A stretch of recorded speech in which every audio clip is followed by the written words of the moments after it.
gini, Ibu menyampaikan materi hari ini. Lalu Ibu ada tuh di share-nya, ada kuis di PPT Ibu, nanti ada kuis. Kalian tinggal menjawab benar salah, lalu kalian kirim melalui SIMAK.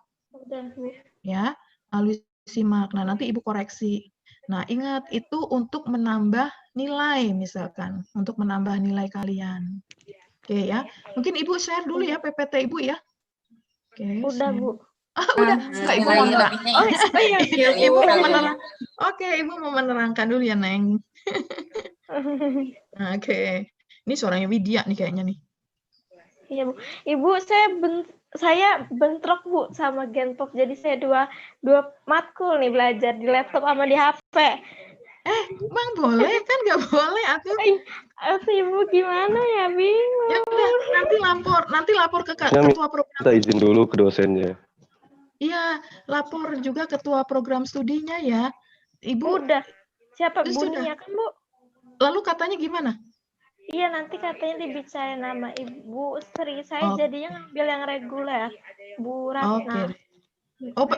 Oh gitu. Ya sudah, kalau memang ngambil reguler, yang sekarang keluar nggak apa-apa. Nggak apa-apa, Bu.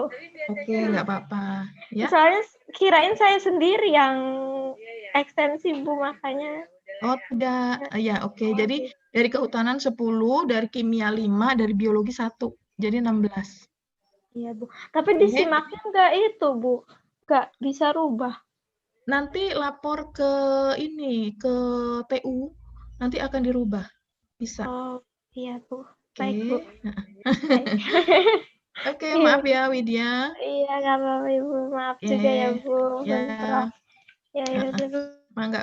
Ya. Assalamualaikum. Waalaikumsalam. Baik, Ibu ini ya menyampaikan materi-materi yang akan Ibu sampaikan selama kalian belajar mata kuliah pencemaran lingkungan. Oke ya. Pencemaran lingkungan, ini kodenya itu KHT 3526. Nah, KHT berarti mata kuliah ini punya kehutanan, walaupun Ibu pengajarnya dari Fakultas MIPA gitu ya. Jadi pencemaran ini miliknya kehutanan. Jadi kalau seandainya ada Fakultas MIPA mengikuti mata kuliah pencemaran lingkungan, itu biasanya adalah mata kuliah pilihan. Jadi mereka memilih mata kuliah ini untuk diambil karena misalkan berhubungan dengan penelitian yang berhubungan, misalnya penelitian saya mau berkaitan dengan pencemaran lingkungan, sehingga mereka biasanya ngambil keminatan atau mata kuliah pilihannya itu pencemaran lingkungan ya. Nah, tadi kan dikatakan ya SKS-nya 3, 2, 1. Nah, 3 ini adalah jumlah dari 2 tambah 1, jadi 3. Nah, maksudnya itu 2 strip 1 ini adalah 2 jam itu kalian kuliah teori, 2 SKS itu kalian teori, 1 SKS itu kalian praktikum. Ya, tadi udah Ibu sampaikan, kalau kuliah 1 SKS-nya itu 50 menit. Jadi kalau 2 SKS berarti 100 menit. Ya. Nah, kalau 1 SKS praktikum ini diibaratkan 1 SKS ini 3 jam loh. Jadi berat loh ikut praktikum itu, gitu ya. Berat loh ikut praktikum itu, waktunya lama, tetapi SKS-nya cuma 1. Berat juga buat Ibu, gitu loh. Berat juga buat Ibu, gitu ya. 1 SKS, tetapi waktunya lama, gitu loh ya. Oke, sampai sini paham?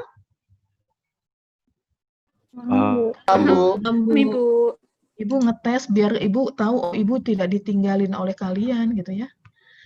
Nah, ini berikut materi-materi yang Ibu akan sampaikan. Pertemuan pertama yaitu hari ini kita pendahuluan dulu, ya. Lalu selanjutnya tentang pencemaran lingkungan, istilah-istilah lah ya gitu ya. Lalu sumber-sumber pencemar di minggu berikutnya, pencemaran industri kehutanan, pencemaran air, pencemaran tanah, pencemaran udara. Nah, setelah kita pertemuan 1 sampai 7 itu sudah selesai, kita lanjutkan ke ujian tengah semester. Ya, ujian tengah semester ini mungkin kalau masih kondisinya tidak memungkinkan, ya sudah pasti online lagi seperti semester kemarin misalkan gitu ya, kita lihat kondisinya. Jadi kalau seandainya online lagi ya Ibu intinya tidak akan menyulitkan kalian gitu ya. Oke, lanjut. Setelah kita ujian tengah semester, nah di sini materi. Setelah itu materi dari 8 sampai ke 14 kan kita pertemuan itu dari pertemuan 1 sampai 14 kan, ya. Karena di minggu ke-8 dan minggu ke-16 itu minggu ke-8 itu biasanya UTS dan minggu ke-16 itu biasanya UAS. Nah, di minggu ke minggu ke-9 sampai ke-15 itu Ibu kosongkan nih materinya gitu ya. Materi Ibu kosongkan. Nah, Ibu biasanya gini, tugas buat kalian ya, biasanya kalian membuat tugas studi kasus. Ya, studi kasus, misalkan pencemaran-pencemaran yang ada di sekitar kita, baik di dalam negeri maupun di luar negeri. Ya. Jadi kalian membuat makalah. Setelah kalian membuat makalah, lalu kalian presentasikan. Ya, kalian membuat makalah, dipresentasikan. Nah, nanti kelompok-kelompok yang lain itu audiensnya mendengarkan lalu bertanya. Nah, di sini kalian presentasi, kalian bertanya si audien, itu akan Ibu nilai. Ya, akan Ibu nilai. Nah, dari situlah nanti ujian akhir semester.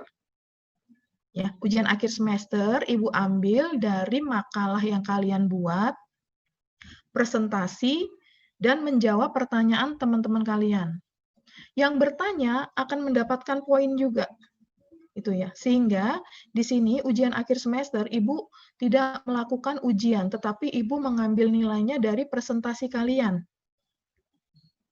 Paham? Paham, Bu. Paham. Paham ya? Paham, Bu. Baik, kita sepakat seperti itu ya. Jadi nanti kalian membuat makalah. Studi kasusnya terserah mau di dalam maupun di luar negeri, nggak apa-apa. Oke.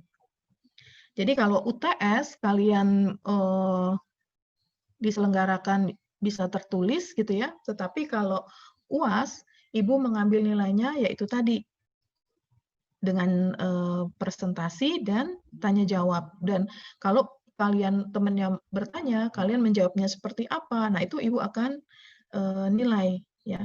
Biasanya itu Ibu ada notulen tuh di situ. Jadi pada saat itu Ibu mungkin kan belum hafal nama, mungkin kan yang bertanya menyebut namanya, nanti Ibu tulis namanya siapa gitu ya. Nah, itu biasanya Ibu ada notulen seperti itu. Ya, dan tiap tahun Ibu seperti itu. Ya. Oke, Baik, sepakat Bu. ya kita ya. Sepakat, Oke, Bu. jadi Iya, kita Bu. nggak ada ujian akhir semester, tetapi dari presentasi. Oke, berarti Presentasi. teori sudah selesai, misalkan karena udah ujian akhir semester, misalkan. Nah, ini praktikum yang tadi 1 SKS. Ya, praktikum 1 SKS. Ya. Nah, kalau tahun lalu itu Ibu banyak sekali pesertanya tuh sampai 72 mahasiswa. 72 mahasiswa gitu ya. Sehingga kalau Ibu mau masuk lab itu agak kewalahan. Ya. Bayangin 72 mahasiswa. Terus mau masuk lab Ibu harus membagi sekian kelompok gitu loh. Akhirnya kalau tahun lalu itu Ibu membawa mahasiswa ke tempat sampah Galuga. Nah, kalau tempat sampah Galuga kan menerima siswa berapapun dia akan welcome. Karena Ibu mengusulkan waktu itu udah membuat surat ke Pongkor gitu ya. Di sana tidak bisa menerima orang sebanyak itu. Nah, sehingga harus dibagi 2 kelompok. Nah, sementara nggak mau tuh mahasiswanya dibagi-bagi menjadi beberapa kelompok, maunya berangkatnya bareng-bareng. Nah, akhirnya Ibu ganti haluan, yaitu tadi ke tempat pembuangan sampah akhir Galuga. Nah, kalau seandainya sedikit, Ibu menawarkan praktikum ini kita di laboratorium. Ya, bisa kualitas air, bisa juga pencemaran udara. Kalian pernah lihat mikroba belum? Belum, Bu. Di YouTube, tapi Bu. Kenapa? Pernah Bu lihat YouTube, tapi. Jangan dilihat di YouTube. Ini kita melihat kenyataan gitu ya. Nah, kalau kalian berkenan juga nanti pencemaran udara, gimana sih kita cara menangkap mikro yang ada di udara ini? Lalu setelah kita tangkap, lalu kita amati di bawah mikroskop. Seperti apa sih bentuk mikrobanya gitu loh.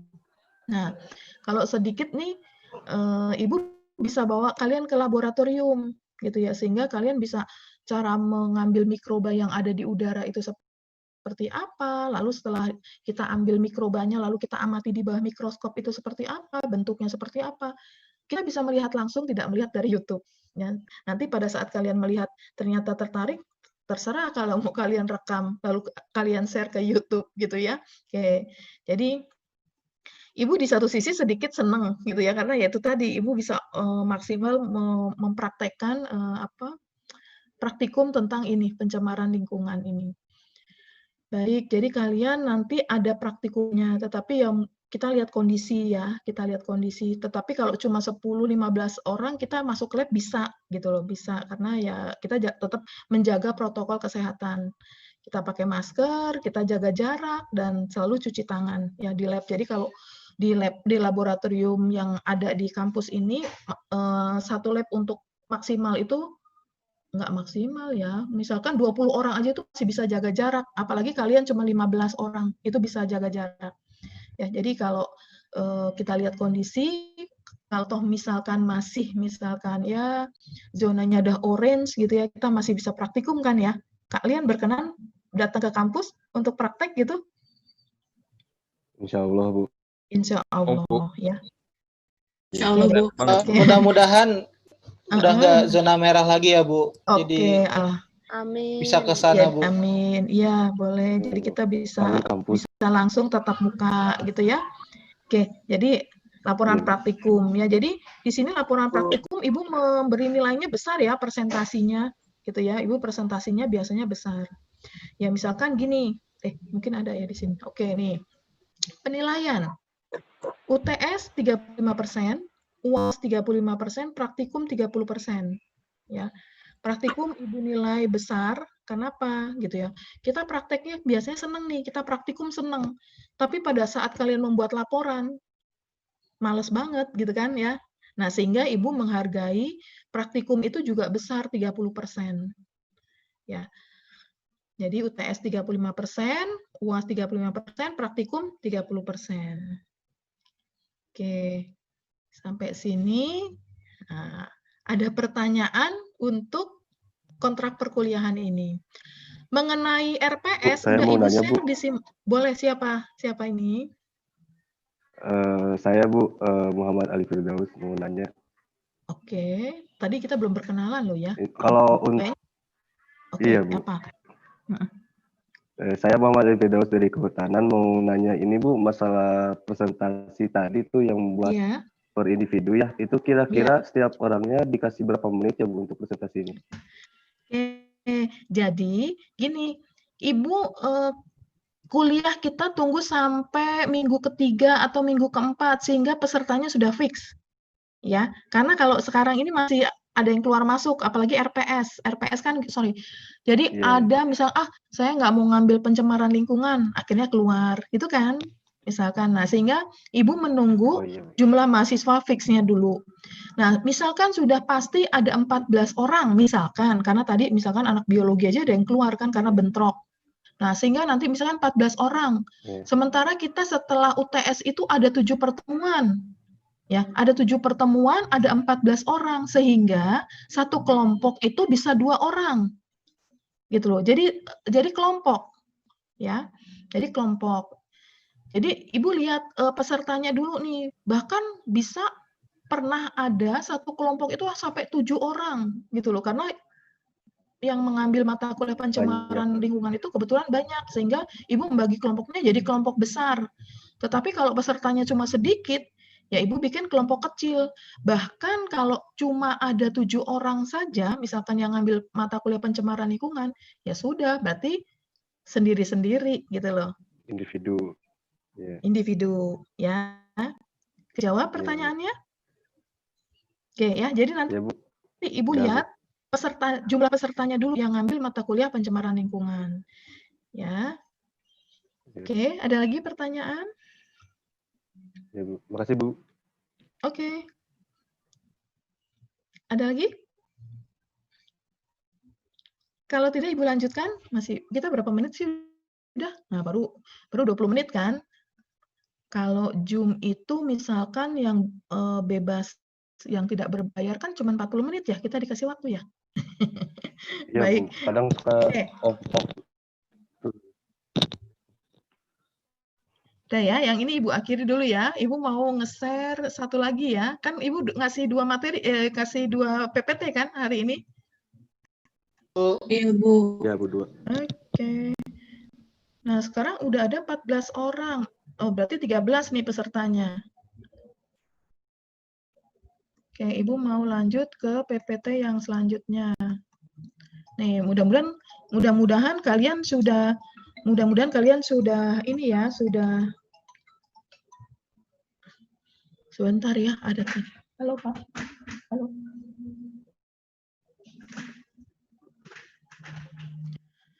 Oke, Ibu nge-share PPT ini, kalian sudah pada baca?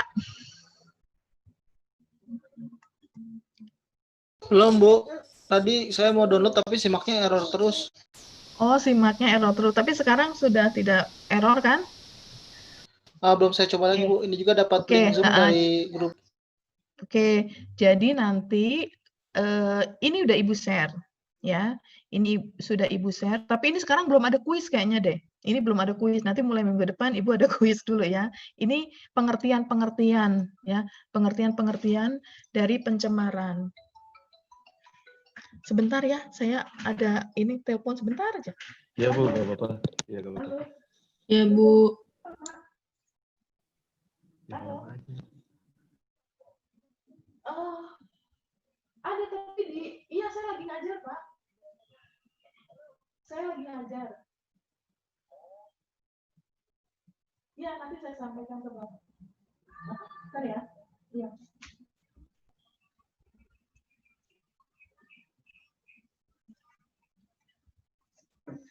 Aduh, running of time. Oke ya, pengertian pencemaran di sini kalian mungkin sudah pernah dengar apa itu polusi ya, polusi. Apa tuh polusi?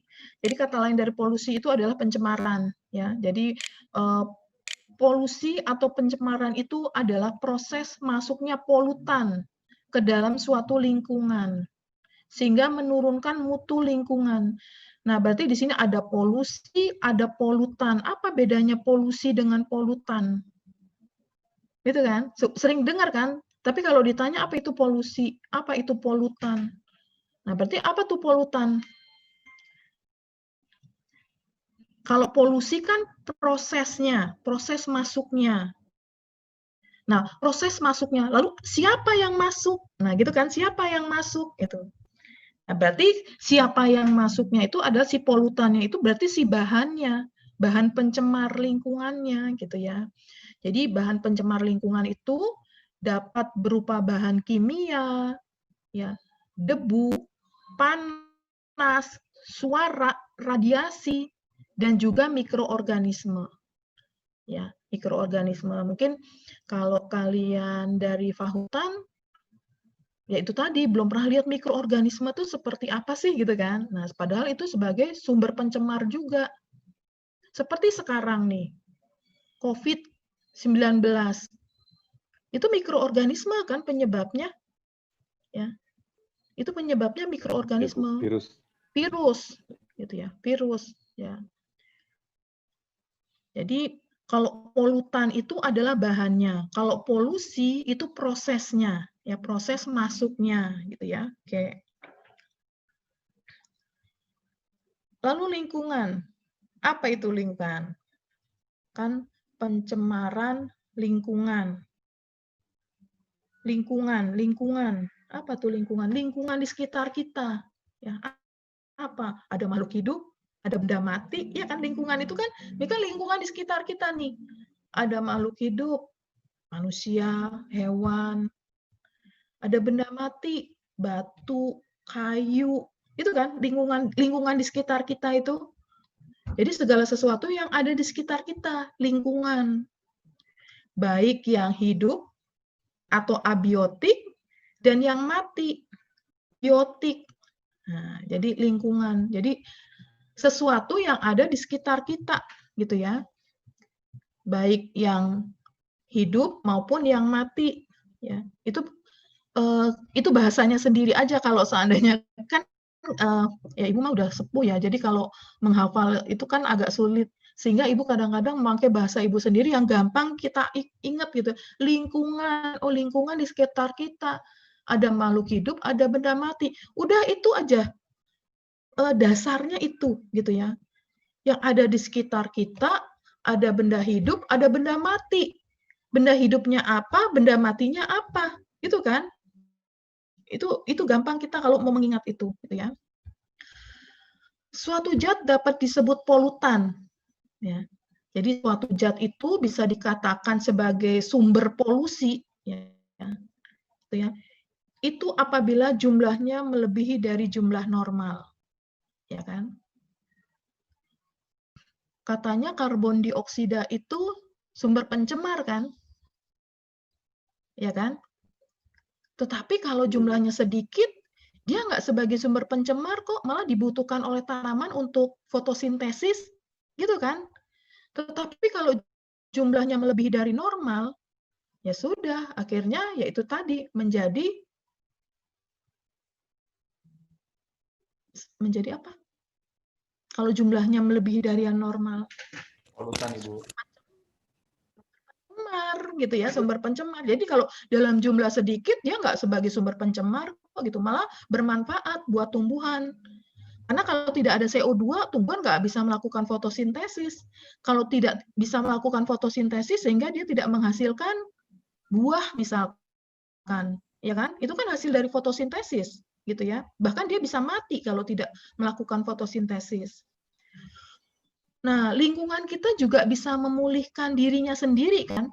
Misalkan lingkungan kita ini bisa memulihkan dirinya sendiri. Misalkan gini, di lingkungan kita ada karbon dioksida, tetapi karena jumlah manusianya cuma sedikit, hamparannya banyak, tumbuhannya banyak, sehingga itu tidak menjadikan sumber pencemar ya. Jadi jumlahnya melebihi jumlah. Kalau jumlahnya itu melebihi jumlah normal, ya itu tadi ya, menjadi masalah sehingga menjadi sumber pencemar.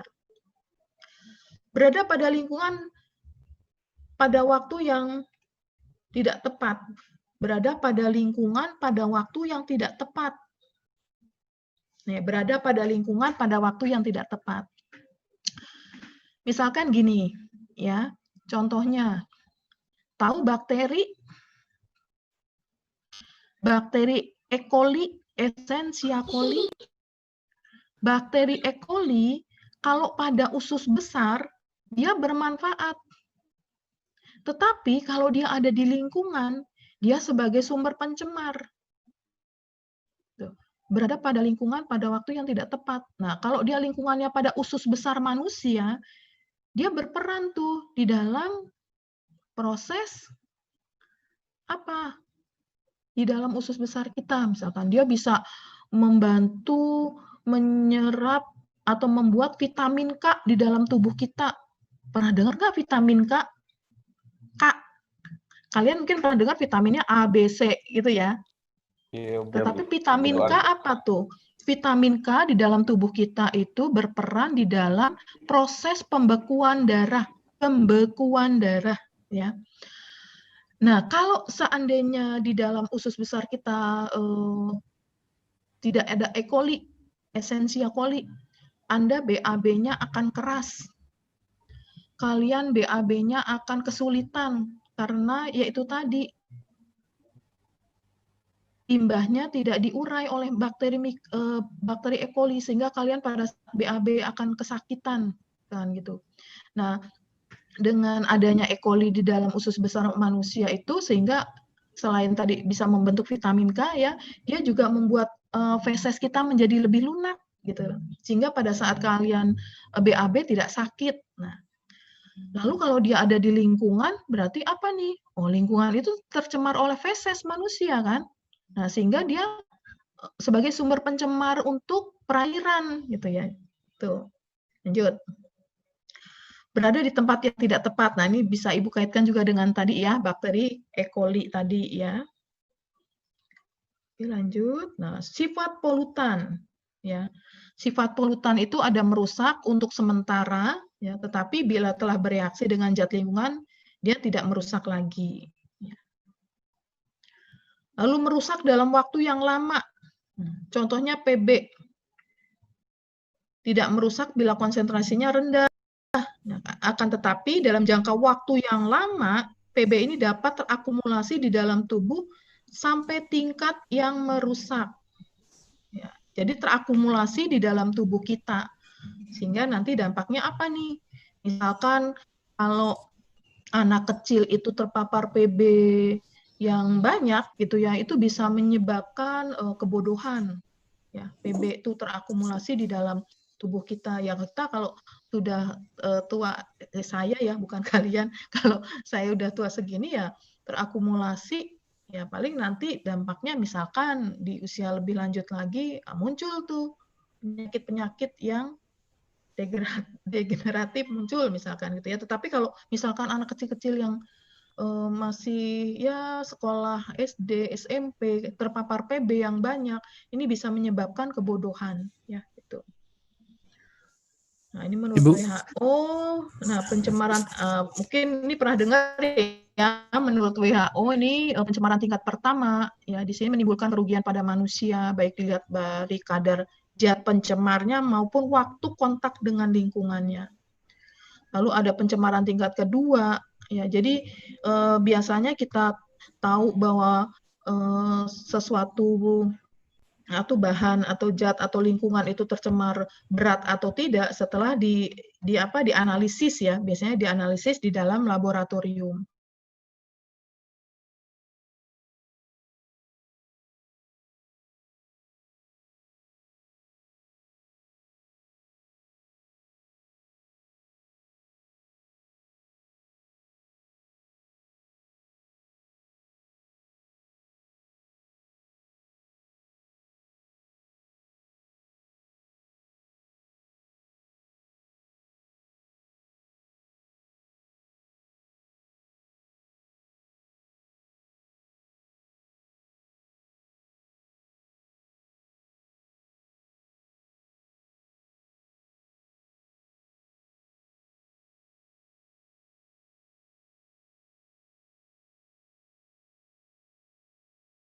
Empat.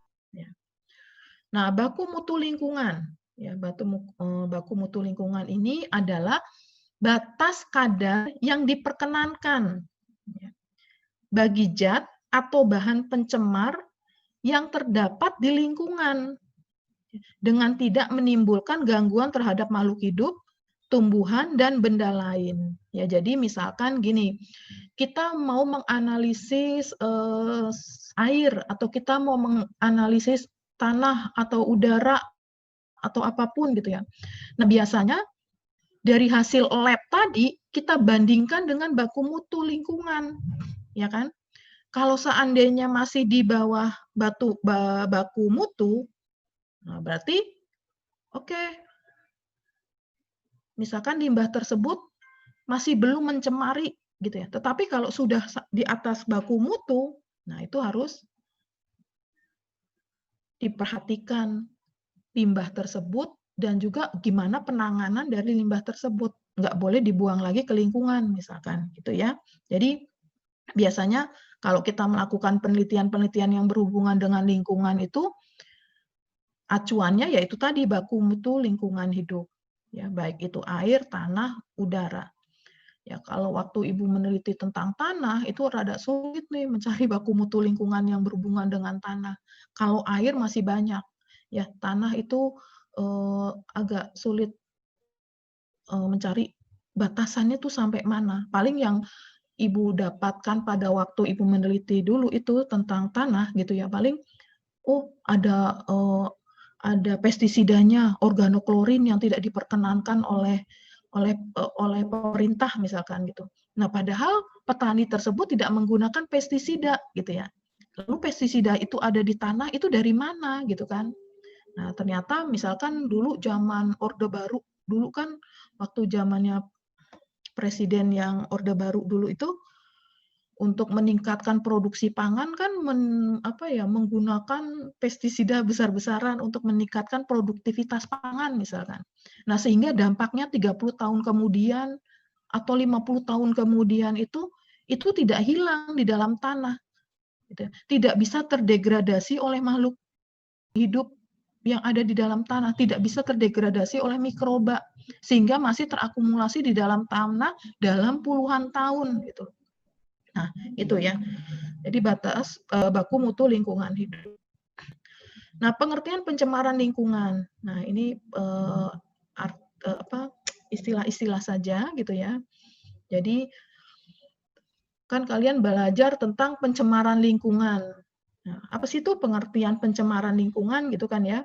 Jadi masuknya atau dimasukkannya, masuk atau dimasukkan. Kalau masuk dia masuk sendiri nggak sengaja. Kalau dimasukkannya berarti orang membuang limbah gitu kan. Kalau masuk ya sudah, memang itu misalkan hukum alam misalkan. Tetapi kalau dimasukkannya berarti bisa aja nih suatu industri membuang limbahnya sembarangan ke lingkungan. Berarti masuk atau dimasukkannya makhluk hidup, zat, energi, dan atau komponen lain ke lingkungan hidup oleh kegiatan manusia, sehingga kualitasnya itu turun sampai ke tingkat tertentu yang menyebabkan lingkungan hidup itu tidak bisa berfungsi lagi ya dalam menunjang pembangunan berkelanjutan. Ya, itu. Jadi masuk atau dimasukkannya. Pengertian dari pencemaran lingkungan.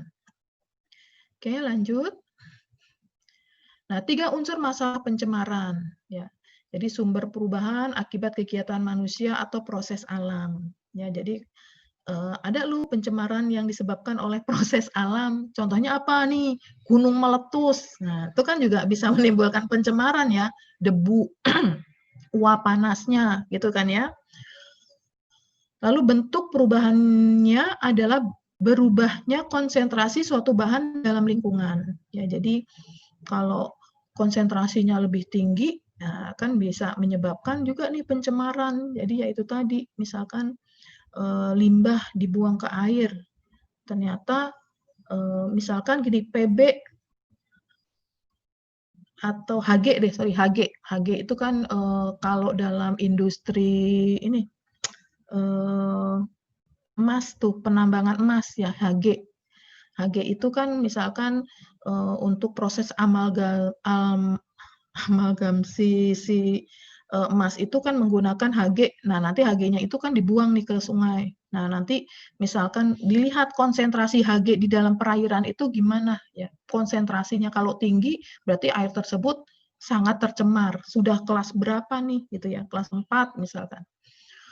Merosotnya fungsi lingkungan untuk menunjang kehidupan. Ya, jadi 3 unsur masalah pencemaran, di merosotnya fungsi lingkungan, ya, lalu perubahan ini konsentrasi suatu bahan dalam suatu lingkungan, dan juga di sini sumber perubahan akibat kegiatan dari manusia, ya, atau juga proses alam. Ya, itu. Lanjut. Sekian dan terima kasih. Ada pertanyaan tidak? Ini masih baru pengertian-pengertian dulu ya. Oke, ada pertanyaan tidak? Nanti kalian absen di SIMAK ya? Ya, Bu. Oke. Ya, Bu. Ada pertanyaan tidak? Kalau tidak ada, ya. Kalau tidak ada, bisa. Ada, Bu. Belum ada apa? Oh, belum ada pertanyaan. Oke. Jadi kalau, oh ini ada chat, coba Ibu ngintip chat dulu apa ya? Maaf, saya nggak bisa masuk grup. Maaf, nggak bisa masuk ke grupnya sama bantar lagi. Oke, jadi ini cuman nggak ada pertanyaan, jadi cuman komen nggak bisa masuk grup, masuk grupnya. Oke, jadi baik, kalau tidak ada pertanyaan, insya Allah minggu depan kita ketemu lagi jam 9:10 ya. Kalau menurut jadwal jam 9:10, tetapi Ibu jam 9 udah standby ya. Ibu juga tidak, yang tadi udah Ibu sampaikan, Ibu tidak memaksimalkan waktu yang 100 menit karena yaitu tadi keterbatasan kita menatap komputer itu gitu, karena kan kalian nanti masih ada mata kuliah lain. Baik, kalau tidak ada pertanyaan Ibu akhiri ya. Kalian absen di ini disimak ya, jangan lupa karena Ibu nanti dilihat oleh pimpinan mengerjakan kewajiban Ibu sebagai dosen mengajar atau tidak dari simak. Jadi kalau kalian tidak absen berarti Ibu nggak ngajar nih gitu ya, padahal Ibu ngajar. Oke. Baik, terima kasih atas perhatiannya. Ibu akhiri. Assalamualaikum warahmatullahi wabarakatuh. Waalaikumsalam warahmatullahi wabarakatuh. Baik, Ibu pamit ya. Ya, sama-sama. Sampaikan. Ya, Makasih, Bu. Assalamualaikum. Iya, Ya, ya. sama-sama. Saya kabarin. Ibu akhir ya. Ya, Bu. Ya, Bu.